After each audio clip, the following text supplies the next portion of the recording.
Hi everybody and welcome back. Today's video, or in particular this video, will be short. I just want you to know that I know about Andrew settling his court case. I guess I'll have to eat my words. It appears I was wrong. And not only is Andrew stupid, he is an idiot. I think the reason why I'm all of a sudden so irritable with the whole royal scenario is because of all the excuses that people are conjuring up on behalf of the royals. Why? They are human and humans make mistakes and people should be held accountable for their mistakes. Why do people feel this overwhelming need to make excuses for them? Many are now saying, thank goodness it's all over now for the Queen. But it wasn't about the Queen. The Queen wasn't involved. It was about Andrew. Yes, it may be concerning for a mother, but as a mother myself, I would rather help my son pay to prove his innocence and restore his reputation than help him pay off his accuser and walk away with his life and reputation in tatters. That is, if my child was innocent. The only chance Andrew had to restore his dignity to a certain extent was to fight this civil case.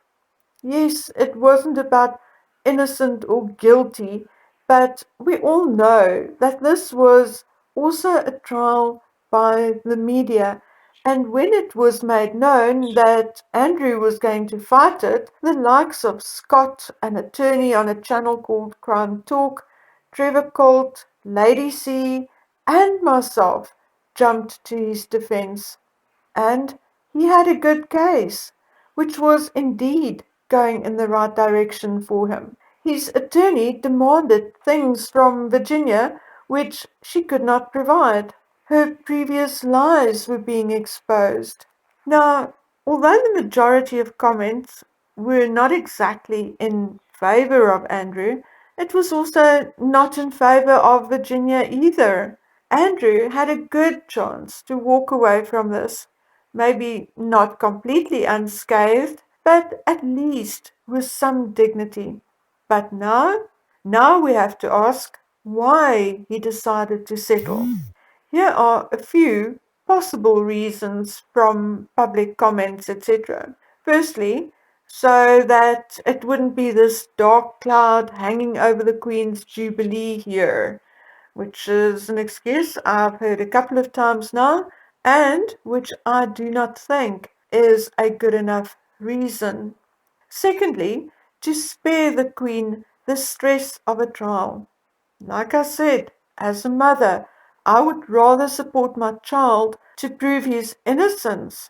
But then, on the other hand, is the Queen healthy or strong enough to do that? Is there something we don't know? Is the Queen's health and frailty one of the reasons why he decided to settle this now?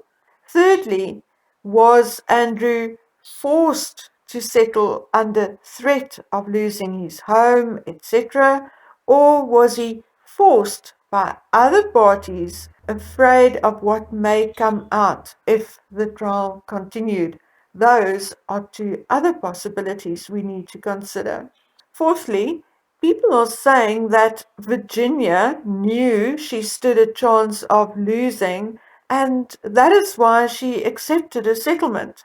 Now, what if it was the other way around, and it was Andrew who realized he stood a good chance, of losing, and therefore made an offer she couldn't refuse? Fifthly, people are saying that the settlement must have been significant.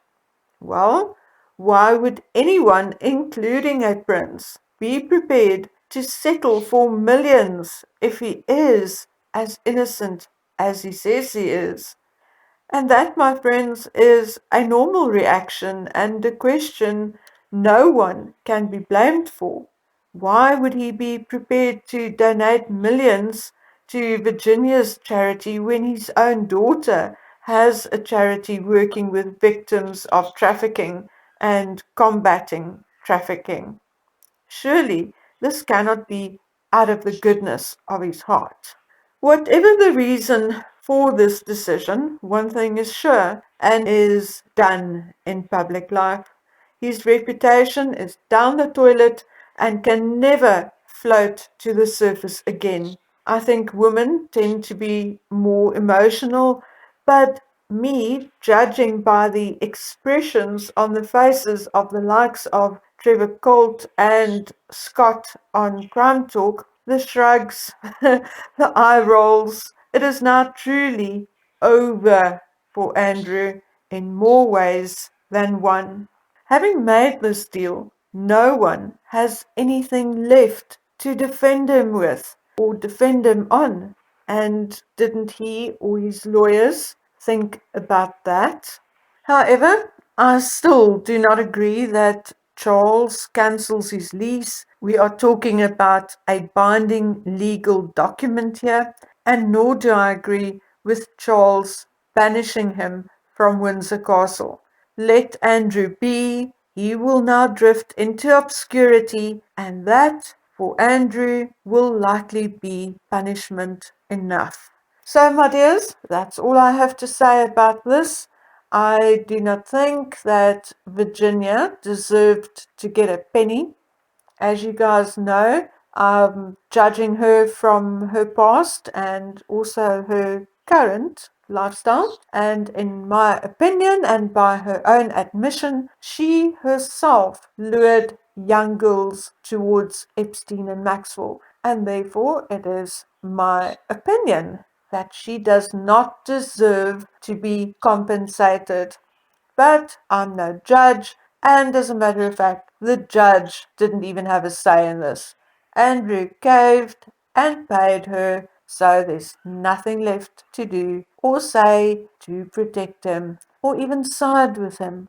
It is now all a moot point, and as I said, he will drift into obscurity. So the less Charles or anybody else from the royal family or their advisors actually talk about him or do to him, the more and the faster he will just disappear into Never Never Land.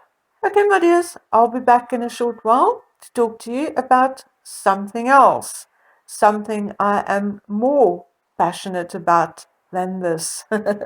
Okay, see you later. Bye.